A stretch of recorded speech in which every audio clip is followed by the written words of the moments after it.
Seja muito bem-vindo a mais uma aula do curso preparatório CPA20 que mais aprova em todo o Brasil. Eu sou o Bruno Piacentini, sócio da Mibanco Educação, e vim lembrar você que nesta playlist você tem acesso a todas as aulas do edital CPA20 para a sua preparação. Você pode complementar os seus estudos e a sua preparação na plataforma Eu Me Banco, onde você tem acesso a mais de 1000 questões de múltipla escolha com respostas em vídeo, onde o nosso intuito é ter questões muito difíceis, para treinar a sua capacidade de raciocínio e, principalmente, para você treinar difícil e a prova ficar simples. Além disso, nós te damos um caderno de questões dissertativas, algo completamente diferente que vai ajudar você a memorizar o conteúdo. E você terá acesso também ao nosso suporte especializado de WhatsApp com professores, para tirar qualquer dúvida que você tenha.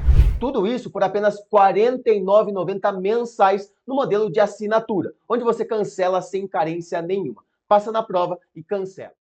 Bom, então bora lá para mais uma aula. Nessa aula aqui a gente vai falar sobre dois conceitos bem importantes e bem complementares, tá? Que são diferenças estatísticas, mas que levam ao mesmo objetivo, tá? Que é tracking error e erro quadrático médio. Então, o que esse nome já nos auxilia a entender? Olha o que tem aqui em cada um. Error e erro, ou seja, qual desses está cometendo mais erro? Então, vamos entender sobre o que é isso. Tracking error e erro quadrático médio vai trazer aqui quanto que um fundo se descola do seu benchmark, ou seja, tem um maior erro em relação ao seu benchmark. Renan, como assim? Ó, vou trazer um exemplo aqui para vocês. Vamos fazer um gráfico, tá? Eu tenho aqui um gráfico. Deixa eu pegar uma caneta para ficar mais fácil.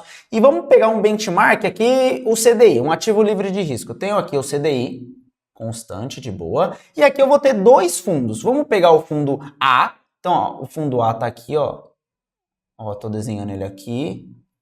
Pronto, esse é o fundo A. E aqui eu também tenho o fundo B. Vamos fazer de roxo. Não vou fazer de verde para ficar bem confrontante aqui, ó. Então esse é o fundo B. Então, aqui eu tenho o CDI, que é a linha vermelha, eu tenho o fundo A, que está indo aqui tentando ficar próximo do benchmark, e o fundo B. Aqui, visualmente, qual desses fundos se desloca mais em relação ao CDI? O fundo A, que é o azul, ou o fundo B, que é o verde? Certamente, o fundo A. Olha o tanto que ele está se deslocando aqui. Deu uma escapada, aqui deu outra escapada. Olha essa chapuletada aqui para cima. Ou seja, o fundo A, que era tentando seguir assim, ele faz assim, ó. Então, ele tem mais erro do que o fundo B em relação ao benchmark. Então, esse aqui tem um maior tracking error. Isso que é o tracking error, o quanto que esse fundo consegue deslocar em relação ao benchmark, o quanto que ele erra em relação ao benchmark. Olha o fundo B tá bem comportadinho, ó, ele vem seguindo retinho aqui, ó, vem seguindo retinho, aqui ele dá uma barriguinha para baixo, aqui ele dá uma barriguinha para cima, mas ele está tentando acompanhar e está conseguindo bem melhor do que o fundo A. Portanto, o fundo B tem menor erro, tem menor tracking error, beleza? Isso é uma maneira que você consegue enxergar, eu acho mais interessante dessa maneira para te passar essa explicação, mas eu também trouxe outro exemplo para que na sua prova você tenha aí bastante variedade de entender como que isso pode aparecer. Então, ó, vou pegar um outro exemplo aqui, ó, que é dois fundos, tá? O fundo Gama e o fundo Delta, só que agora o meu benchmark é o Ibovespa. Na outra a gente tinha usado o CDI, agora vou lá para a parte de ações, vou pegar aqui o Ibovespa. Vamos ver como que pode aparecer. Lá eu fiz um exemplo mais visual, com um gráfico, desenhei, dava para a gente ver ali no olho qual que se deslocava mais. Aqui eu trouxe uma tabelinha. O que tem nessa tabela? Nessa tabela tem os meses, né? Janeiro, fevereiro, março, abril, a rentabilidade de cada fundo, então a rentabilidade do fundo Gama, a rentabilidade do fundo Delta e a rentabilidade do Ibovespa. Você já sabe que o fundo que descola mais do benchmark tem maior tracking error. Dá uma pausa aí e me fala qual desses tem maior tracking error. Pausou? Eu tô travado aqui, mas tô só esperando você tentar aí. Qual desses aqui dá mais descolada em relação ao Ibovespa? Vamos ver.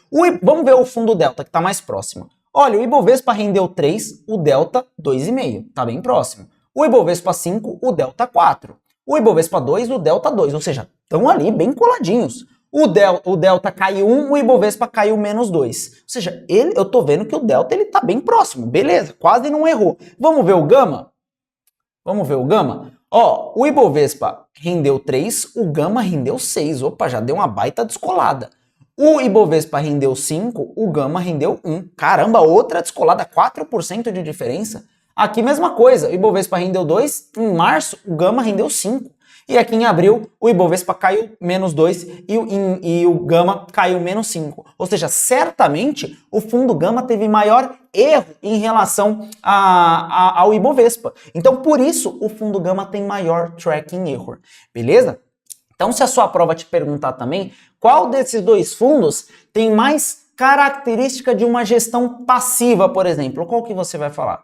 Gestão passiva é aquele fundo que busca acompanhar o benchmark. Quem está desempenhando essa função melhor aqui? Certamente o fundo Delta. Ele está acompanhando mais o benchmark, ele está tendo uma gestão mais passiva. Não está um mês rendendo bem mais, um mês caindo bem mais. Não, ele está ali, ó, passivo. Então, o fundo que tem menor tracking erro, que tem menor erro em relação ao benchmark, nesse caso Ibovespa, é um fundo que está ali mais próximo de uma gestão passiva, beleza? Agora, outro ponto aqui, o erro quadrático médio que você tem que entender, erro quadrático médio, você vai pegar esses erros e elevar ao quadrado. Mas o mais importante de você entender na parte teórica é que esse vai ser um número sempre maior ou igual a 0. Renan, não pode dar negativo? Não. Por quê? Porque a gente está falando, ó, de quadrático. Ou seja, eu vou pegar esses erros do fundo em comparação com o benchmark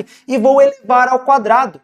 Então, se eu tiver um erro positivo, por exemplo, 3%, eleva ao quadrado, isso aqui vai dar 9. Beleza?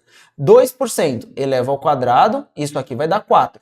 Ah, Renan, mas aqui pode também o fundo render negativo e ter ali um erro negativo. Concordo. Concordo com você que pode ter um erro negativo. Então vamos colocar aqui, ó, menos 2 ao quadrado, menos 3 ao quadrado. Ou seja, o erro é negativo, porém quando eu elevo ao quadrado, aí a gente tem que lembrar lá da escola, quando eu elevo um número negativo ao quadrado, ele fica sempre positivo. Então aqui vai dar 4 da mesma forma e aqui vai dar 9 da mesma forma. Então, independentemente de qual seja o meu erro, sempre que eu elevo isso ao quadrado, e é justamente a proposta do erro quadrático médio, eu vou ter aí um número positivo. Então, por isso que é muito importante essa definição aqui.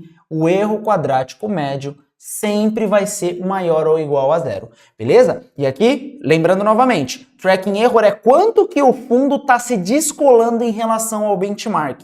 Ou seja, se ele se descola menos, ele tem menos erro, menor tracking error, por consequência ele é um fundo mais passivão. Fechado? Espero que tenha ficado claro para vocês. Vamos junto aí, te vejo na próxima aula. Um abraço!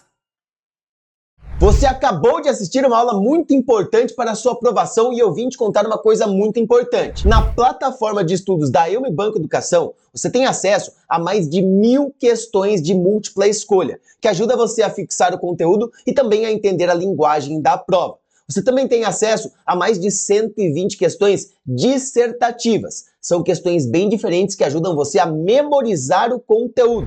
Isso faz parte, inclusive, da metodologia P3A da Eu Me Banco, que mais aprova alunos em todo o Brasil.